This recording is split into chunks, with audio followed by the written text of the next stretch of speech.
Oi, fera! Que bom que você está comigo aqui no Biologia à Prova. Eu sou a professora Meriane. Na aula de hoje, nós vamos estudar a introdução à biologia, entendendo os níveis de organização da biologia e as características dos seres vivos. Mas antes, eu quero te propor uma reflexão. Por que estudar biologia? Nessa gravura, nós temos um indivíduo que fez um desmatamento imenso. E aqui está dando uma ordem para essa plantinha. Cresce logo, precisa de uma sombra. Você acha que nós podemos ordenar a um outro ser vivo que ele viva seus processos biológicos mais rápidos? Isso é possível? Ao estudar biologia, nós vamos ter essa compreensão. O estudo da biologia é um estudo antigo, mas a palavra biologia foi proposta a primeira vez em 1801 pelo Lamarck, aquele que a gente fala mal dele o tempo inteiro quando o assunto é evolução. Lamarck foi um grande cientista e trouxe muitas contribuições, inclusive definindo a biologia como conjunto das ciências que estudam os seres vivos, como a citologia, a ecologia, a biologia molecular. De fato, todas essas áreas serão temas de muitas aulas aqui no Biologia à Prova. Vamos agora, fera, compreender os níveis de organização da biologia. Tudo começa a partir do átomo. Embora o átomo seja muito estudado na química, nós temos que entender que a biologia também inicia o seu estudo a partir do átomo. A reunião de átomos vai formar a molécula. E várias moléculas vão se reunir para formar a organela. Veja bem, esta organela, elas vão se juntar, muitas organelas, e vão compor a célula. Célula, unidade da vida, unidade anátomo-fisiológica de um ser vivo. O que quer dizer isso? A célula vai formar e vai fazer funcionar os seres vivos. Célula, unidade da vida. As células vão se reunir nos seres pluricelulares com tecidos, onde vão incluir-se plantas e a maioria dos animais. As células vão formar tecidos. Então, tecidos são conjuntos de células que realizam uma mesma função. Por exemplo, uma célula óssea vai se reunir no tecido ósseo e vários tecidos vão compor um órgão. Um órgão vai ter, por exemplo, o osso vai ter tecido ósseo, tecido sanguíneo, tecido nervoso, compreendeu? E aí, vários órgãos vão se reunir formando um sistema. Aqui o sistema esquelético.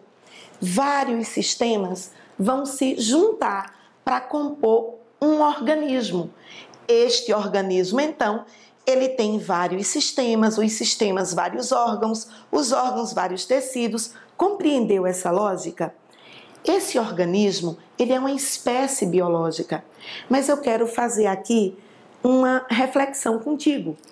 Esse organismo vai se aplicar para plantas e para animais. Por exemplo, uma ameba, que é um protozoário unicelular, é um organismo apenas até o nível de organização de célula. Então, os micro-organismos, eles serão seres vivos, obviamente, celulares, que não vão ter tecidos, órgãos, sistemas, mas eles vão estar compondo a unidade da vida, a célula. Bem, eu quero agora te chamar a atenção de uma coisa. Se eu reúno vários lobos, eu vou ter uma população. População é representada pelo conjunto de seres vivos da mesma espécie. Mas se eu tiver numa gravura lobos, serpentes, plantas, aí eu tenho várias populações. Por quê? Porque população é formada por uma única espécie. Já uma comunidade vai ser a reunião de várias populações, ou seja, a comunidade é formada por seres vivos de diferentes espécies. E atenção que muitas provas invertem população e comunidade.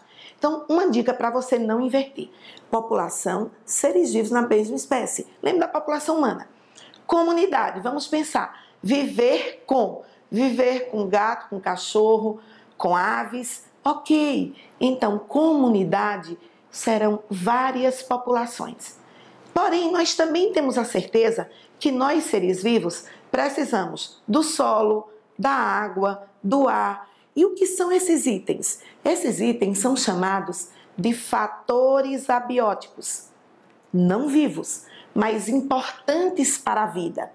E a ciência, a biologia, chama isso de ecossistema, que inclui a reunião dos fatores vivos, seres vivos, e fatores abióticos, não vivos. Então eu posso dizer que ecossistema será a comunidade e o meio físico. Meio físico aqui entendido como a reunião de seres não vivos, ou também denominados fatores abióticos. Lembre que o prefixo a é um prefixo de negação. Então, biótico com vida, abiótico não vida. Você está entendendo? E agora a gente chegou no nível máximo de organização da biologia, que é a biosfera. Biosfera é a reunião de todos os ecossistemas do planeta. Ecossistemas terrestres, de água doce, de água salgada, todos os ecossistemas planetários vão compor a biosfera, que é a parte do planeta Terra onde tem vida. Compreendeu? Vamos agora, inclusive, estudar o que caracteriza a vida. As características dos seres vivos são várias. Uma delas é a composição química. Os seres vivos têm na sua composição química a predominância dos seguintes elementos químicos: carbono, hidrogênio, oxigênio, nitrogênio, fósforo e enxofre. Um jeito de memorizar muito fácil? CHOMPS. Opa! Não confunda com chope, mas vai lhe ajudar a memorizar. Então, a composição química, e eu falo, é a composição química, tanto faz uma bactéria como um ser humano, vão ter predominância na composição química de CHOMPS. Uma outra característica dos seres vivos, a organização celular. Lembra que agora há pouco nós vimos que célula era a unidade da vida. E nós vamos ter dois tipos básicos de células. Células procariotas, que vai ser encontrada nas bactérias, nas cianobactérias, e células eucariotas. A célula procariota é uma célula bem simples, que não tem carioteca. Carioteca vai compor o núcleo da célula, por exemplo. Aqui nós temos uma célula eucariota com o núcleo representado. Núcleo que vai guardar o material genético. Na célula procariota, a molécula do DNA, que é o material genético, está disperso. Deixa eu te dar uma dica para você não trocar. Ó, eucariota vai te dar eu tenho carioteca, beleza? Então, ó, eucariota, lembra? Eu tenho carioteca. Então, tem o núcleo celular individualizado. Além disso, as células eucariotas, aqui é uma célula eucariota vegetal, tem muitas organelas. E a única organela que vai ser encontrada, tanto nas procariotas como na eucariota, vai ser ribossomo, uma organela que cuida da síntese de proteínas. Entendeu? Compreendeu? Organização celular é algo fundamental nas características dos seres vivos. Você deve estar pensando nos vírus. Vírus, de fato, não tem organização celular. Por isso, a biologia chama vírus de sistemas biológicos de vida parasitária. Eles só vão ter atividade vital quando eles estão parasitando uma célula, porque a célula é a unidade da vida, é onde vão acontecer as reações químicas que determinam a situação de estar vivo, ok? Vamos agora estudar uma outra característica bem interessante, que é o metabolismo. Metabolismo vai reunir todas as reações químicas que vão estar relacionadas com a energia. E nós dividimos o metabolismo em dois grupos.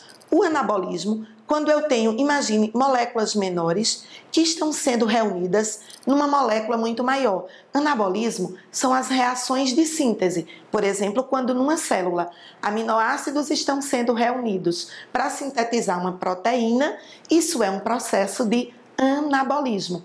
Já o catabolismo é o oposto, é um processo de degradação, de quebra. Eu tenho aqui uma molécula maior que está sendo quebrada em moléculas menores. Vamos pensar, quando nossa célula pega uma glicose quebra a glicose para obter energia e vai gerar moléculas menores, isso então é uma reação de catabolismo. Não confunda.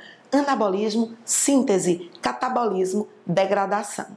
Ok? Ficou claro? E anabolismo e catabolismo vão compor o metabolismo. Na verdade, as células, o tempo inteiro, elas estão vivendo reações anabólicas e reações catabólicas. Ok? Uma outra característica dos seres vivos é a capacidade de se reproduzir. Ou de forma assexuada, como por exemplo, aqui a gente tem um porífero, uma esponja, que está vivendo um brotamento. Formou um broto, desprendeu-se e está aqui formando um indivíduo que é absolutamente idêntico ao indivíduo original. A reprodução assexuada, ela termina gerando indivíduos que são cópias, que são clones. Já a reprodução sexuada, essa, por exemplo, nós humanos somos frutos de uma reprodução sexuada, no qual o gameta paterno e o gameta materno se reuniram. Ok, fera? Uma outra característica importante para os seres vivos é a mutação. O que é que vem a ser mutação? De forma muito simples, mutação é uma mudança ao acaso na molécula de DNA, que é o material genético. Ora, vamos compreender este exemplo no qual a mutação possibilitou uma modificação e essa modificação oportunizou um processo de evolução por meio de seleção natural. Veja bem, houve uma mutação e os insetos que originalmente eram apenas verdes passaram a existir também na cor marrom. Imagine que eles estão no tronco. Chegou um predador, uma ave predadora desses insetos. Os verdes vão ficar muito mais expostos, ao contrário dos marrons, que vão ficar camuflados no tronco da árvore. A gente pode imaginar que ao longo de várias gerações, o marrom será predominante, porque é uma vantagem neste momento ter a cor marrom. Compreendeu? O processo de mutação oportunizou uma modificação, por exemplo, a mudança na cor. Insetos agora marrons e insetos verdes. A população original era apenas de insetos verdes. Então essa mutação, ela foi vantajosa. Ser marrom foi uma vantagem para diminuir a ação do predador. Ok, a mutação então oportunizou um evento de evolução e agora esta população de insetos será predominantemente marrom. Aparecerá um verde, porque a informação genética para o verde continua no genoma dessa espécie. Mutação, modificação no DNA, que possibilita a formação de características que serão favoráveis no processo evolutivo, ok? Uma outra característica dos seres vivos, essa é muito fácil, é a irritabilidade e a sensibilidade. Na verdade, elas querem dizer absolutamente a mesma coisa, sendo que irritabilidade é um termo aplicado à capacidade de reação de um vegetal. Por exemplo, um girassol, ele vai mover-se em direção ao sol. Do dia, meio-dia e ao entardecer, ele vai fazer um movimento. Já os animais, eles têm sensibilidade, sensibilidade ao sabor, sensibilidade à luz, sensibilidade à dor. Os animais vão ter uma capacidade de reação, de reagir aos efeitos que estão no seu entorno com muito mais competência do que outros seres vivos, porque os animais vão ser dotados de células sensoriais, células nervosas, que vão lhe dar competência nessa sensibilidade. Então, seres vivos têm irritabilidade ou sensibilidade. Você compreendeu isso? Uma outra característica muito importante para a vida é o movimento. Observe, aqui é uma célula só. Uma célula de ameba. E mesmo assim, ela tem movimento. Movimento, inclusive, formando os pseudópodes, para que essa ameba se locomova e para que essa ameba também capture seu alimento. Movimento é algo fundamental em seres vivos. Você deve estar pensando, mas eu não vejo as árvores se movimentando, eu não vejo determinadas formas de vida se movendo. Mas o movimento, ele é considerado nem que seja o movimento intracelular. Os animais, por terem músculos, eles terminam tendo, na sua grande maioria, capacidade de movimento, embora várias espécies de animais também sejam fixas, chamados de animais sésseis. Mas movimento, fera, é característica dos seres vivos. Uma outra característica é o crescimento. Essa é muito fácil. Então, basta você lembrar o tamanho que você tinha quando você nasceu e o tamanho que você tem agora. Crescimento, característica dos seres vivos. Vamos retomar aqui as características que nós vimos. A composição química, a organização celular, o metabolismo, a capacidade de reação, irritabilidade ou sensibilidade, o movimento, o crescimento e a mutação que permite o processo de evolução. A reunião dessas características compõe algo fundamental para a ciência poder definir isto é vivo ou isto não é vivo. Compreendeu? Vamos agora resolver uma questão inédita que o Biologia à Prova fez para você.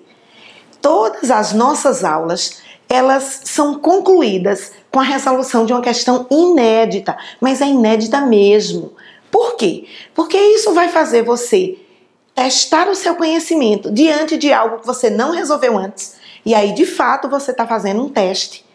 E nós vamos estar também super antenados no estilo do Enem, no estilo dos principais vestibulares, sem estar colocando questões muito antigas para você resolver, colocando sempre algo inovador. Vamos resolver comigo? Essa questão diz, veja a música Natureza Distraída de Toquinho, cantor da MPB. Primeiro, quando você vê uma música que tem um poema, uma questão, tem um poema, tem uma música, tem um texto longo, não vá se preocupar, às vezes, em ler ele todo, não. No Enem, por exemplo, que você tem menos de 3 minutos por questão, se você for ler tudo, você absolutamente não consegue resolver 100% das questões. Então, uma grande dica que eu te dou é o seguinte, olha a pergunta. E aí a pergunta vai direcionar o seu olhar para o texto. A pergunta aqui é, os trechos em destaque na música correspondem a... Bem, os trechos em destaque, plantas, a e um embrião. Ou seja, você não precisa do todo do poema, que é um poema musicado, você não precisa de todo. Você precisa saber o que é planta, o que é a, o que é embrião. E aqui tem alternativas. Ok, plantas, comunidade, tecido, população, organismo ou comunidade. Tecido não é. Isso aí o aluno tem certeza. Você tem certeza que não é tecido. Mas será se é comunidade, população, organismo? Plantas, está no singular ou no plural? No plural. No plural. Se a plural é uma planta ou muitas plantas? Muitas plantas. Aí bate aquela dúvida. Eita, eu não sei se várias espécies será comunidade ou se várias espécies será uma população. Qual é a dica? Vamos lembrar. Comunidade, viver o quê? Viver com gato, cachorro. Ah, ok. Então, comunidade se trata de quê? De indivíduos de diferentes espécies. Se você está ligado nisso, nessa dicasinha de comunidade e população, plantas é comunidade. Ou vai ser a letra A ou vai ser a letra E. Ok. Na letra A tem característica vital. Na letra E tem fator abiótico. Você acha o quê? Você acha que A é característica vital? O que é característica vital? Característica de seres vivos. O que é que a gente aprendeu de característica dos seres vivos nessa aula? Mutação, composição química, organização celular, metabolismo. Então, ar não é característica vital. Ar é fator abiótico? Ah, isso sim. Fator abiótico não vivo, compõe o ecossistema. E aí ficou fácil. Um embrião é organismo. Ok, mesmo que você não lembrasse de plantas, de comunidade e população, apenas por fator abiótico e organismo, você também fecharia essa questão. Fique sempre tranquilo. As questões são feitas para que você elimine algumas alternativas e a partir do seu conhecimento, e ninguém sabe 100% de tudo não. Agora, é preciso saber o máximo. Por isso aqui no Biologia à Prova, nós trazemos questões inéditas e nós trazemos dicas de resolução. Fique com a gente e vamos em frente para atingir o seu projeto de vida.